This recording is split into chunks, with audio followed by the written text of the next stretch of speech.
So that should get us thinking a little bit. And with that, I'd like to introduce Mike Osterling. Mike, I don't know what you're going to do with that information or the data now, but it's like it's kind of interesting.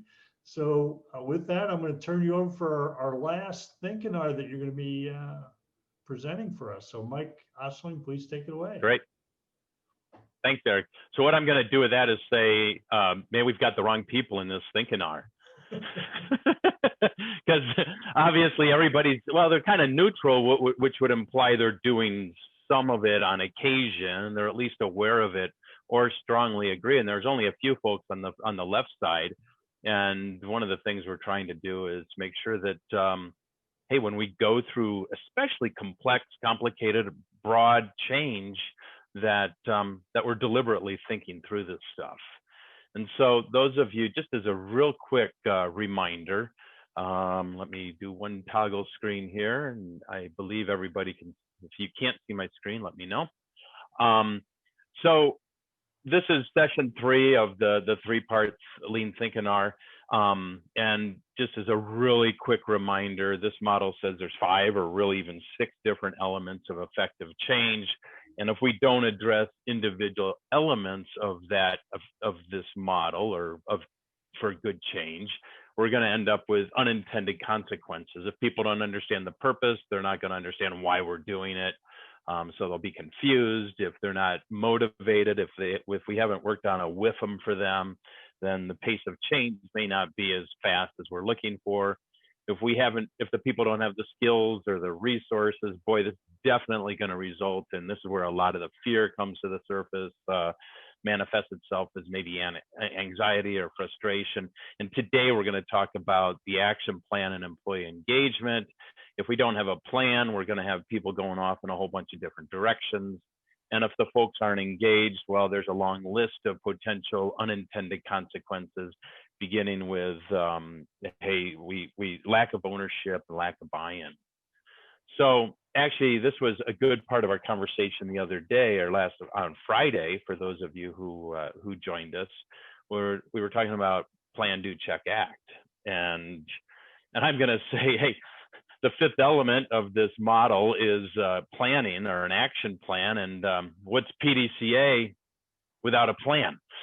So it's really important that we put together a plan. And how can you check without engaging the folks?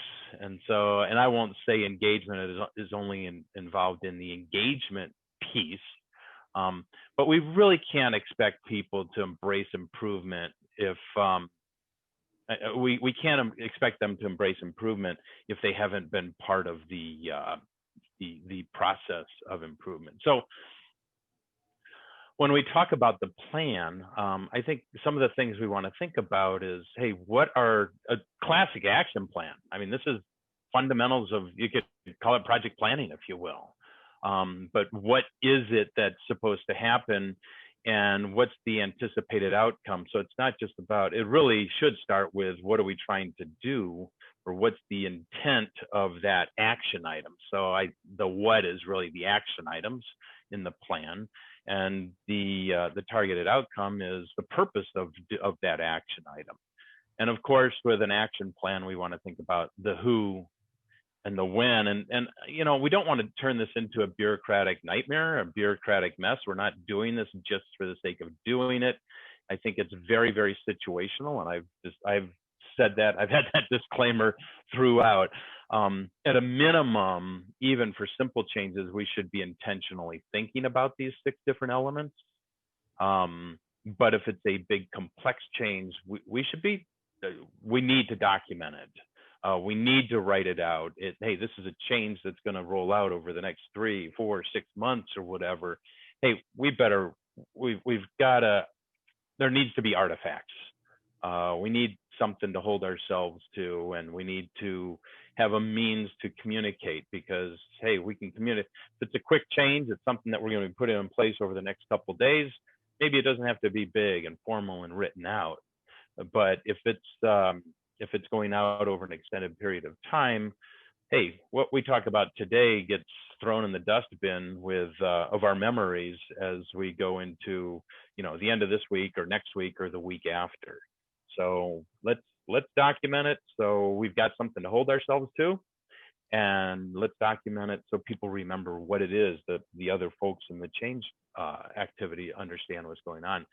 And of course, what's PDCA without adjust?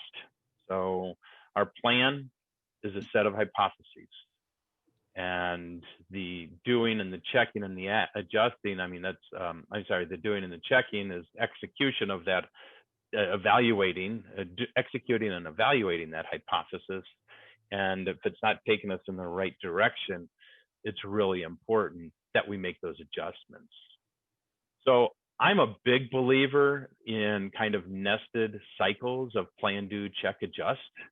And if you really, I think of there being mini cycles of PDCA definitely within the planning, the big macro plan. So when I'm talking about this, it's like, hey, we've got a big change, and let's say it's a 6-month timeline. Hey, the big macro PDCA is that 6-month time frame. The nested cycle within is, hey, even in putting together the plan, we may have to do some doing and checking of the plan. And what that requires is engaging the folks.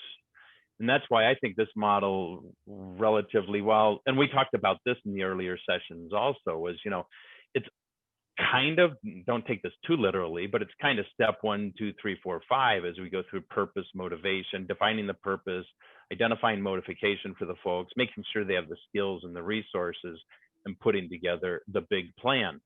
But engagement transcends those 5 steps. And again, it's not literally 5 steps, but there's some logic to the sequence of these. And so engagement in putting together the plan and engagement in executing the plan is critical. So, and you could almost say that this should be, in the employee engagement, should be right-sized, if you will. Hoshin Kanri is a way of, you could say that's with catchball. Hey, when we say right size and set expectations, what's the right way to say this? We need to make sure that the folks that we're engaging the folks with realistic expectations. Hey, in Hoshin Kanri, or strategy deployment, we play catchball, but frontline supervision or middle management doesn't necessarily say, no, that's a bad strategy.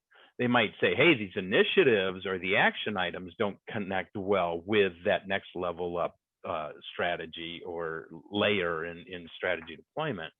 But so we need to make sure that our folks understand, hey, it's not anarchy. It's not everybody has an equal voice, especially in the strategic type activities. But we do want frontline supervision and management to make sure they do have a voice in the design and plan and execution of the action items that support a strategy. So again, and this goes back to the whole respect for people bit. So respect for people is critical, and employee engagement is a one way to demonstrate that respect for people manifests itself inside an organization. And we've already talked a little bit about the right sized with respect to the plan, but also right size with respect to employee engagement. Smaller changes, these can be informal conversations. Larger changes, we may have to get the folks in a more formal or use a more formal engagement model with the folks. So that's kind of what my quick 8-minute overview of action plan and employee engagement, and some things to ponder for Friday, perhaps. If you guys are great at coming up with stuff without prompts, but here's a few prompts if it's helpful.